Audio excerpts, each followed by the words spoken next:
Salam Kak Elia, ini aku lagi apa ini? Aku ada banyak sebenarnya yang mau kutanya-tanya ini. Ya, Ya, mudah soalnya eh, akhir-akhir ini aku pengen lah, aku mau mendalami gitu Kak. ya Eh, silakan. aku mau tanya apa Kak? Yang yang namanya menghujat Roh Kudus itu gimana itu Kak? Soalnya pas ku baca itu katanya nggak bisa di apa itu nggak bisa diselamatkan atau itu satu Kak. Dan kedua, menurut kakak itu gimana itu cara biar kita eh, taat atau gimana itu? Soalnya aku pernah misalnya berulang kali terus kayak semacam apalah. Ya nggak bisa aku nggak bisa apalah nggak bisa tekun lah nggak bisa taat lah. Itu menurut kakak ada caranya nggak? Oke. eh Kamu mute dulu ya. Berbicara tentang dosa yang tidak terampuni, yaitu dosa menghujat Roh Kudus. Ya. Apa sebenarnya yang dimaksud dengan dosa menghujat Roh Kudus ini? Kalau kita melihat konteksnya, pada masa itu Tuhan Yesus sedang melakukan mujizat. Ya, Tuhan Yesus sedang mengusir setan dengan kuasa Allah dan kuasa Roh Allah yang ada di dalam Dia. Nah, dan orang Farisi melihat dia melakukan itu. Nah, Roh Kudus itu memberi pengertian. Roh Kudus itu memberitahu orang Farisi di dalam hatinya bahwa perbuatan Yesus itu adalah perbuatan Mesias, anak Allah yang maha tinggi. Ya, tetapi mulut orang Farisi itu menyangkali apa yang disaksikan Roh Kudus mengenai pekerjaan Kristus. Dengan berkata, dengan Beelzebul penghulu setan, dia mengusir setan.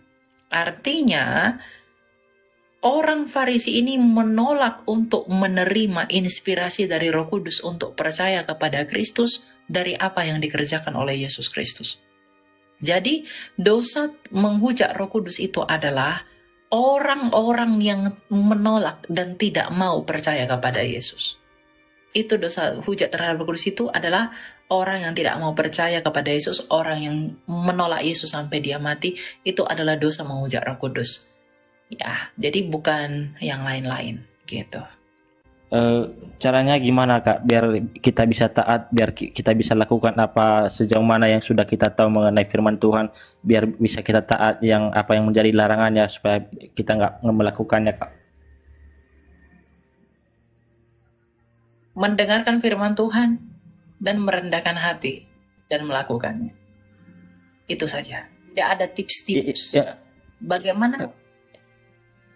ya, tapi maksud aku apa Kak? Memang memang istilahnya aku mengerti, aku terus susah susah untuk taat atau gimana lah untuk bertahan gitu Kak. Ya, makanya Kakak kamu harus mendekatkan diri sama Tuhan. Nggak bisa hanya baca, hanya tahu aja tuh nggak bisa. Kamu harus intim sama Tuhan. Kalau kamu sudah intim sama Tuhan, ya, kamu punya hubungan, kamu punya relasi, kamu punya cinta sama Tuhan, ketaatanmu akan mengikuti progresnya itu. Nggak ada yang instan, gitu. Ya, jadi ketaatan itu proses. Dan kalau kamu mau taat, ya kamu harus mau mengakui terlebih dahulu, mengakui dan menyadari. Kalau tanpa pengakuan dan tanpa menyadari bahwa kita sedang di dalam keadaan yang berdosa, kita nggak bakal bisa jadi orang yang taat. Jadi bagaimana caranya agar saya um, bisa taat melakukan firman Tuhan? Ya merendahkan hati dan merenungkan firman Tuhan. Ya, kalau kita rendahin hati, ya kita tolak kedagingan kita untuk taat kepada Kristus. Sama seperti Yesus Kristus yang merendahkan dirinya untuk taat di hadapan Bapaknya. Ya, maka kita kalau mau taat kepada Bapa, ya harus merendahkan hati. Yesus Kristus itu merendahkan hati sehingga dia taat kepada Bapa. Kita pun harus begitu. Merendahkan diri, merendahkan hati di hadapan Allah, maka kita akan menjadi pribadi yang taat. Kalau kita masih kompromi, masih ugal-ugalan, ya kita itu bukan kerendahan hati namanya. Ya kita masih menyangkali Allah, menolak untuk percaya kepada Allah. Gitu. Ya, jadi kuncinya di situ. Kesadaran, perlu kesadaran dan pengakuan. Itu dulu terlebih dahulu. menyadari dan mengakui sejauh mana kita hidup dan apa yang sudah kita lakukan. Kalau kita sudah menyadari itu, maka kita punya keinginan untuk berubah. Maka perlahan berubah di dalam iman yang sudah kita punya itu. Gitu. Ya.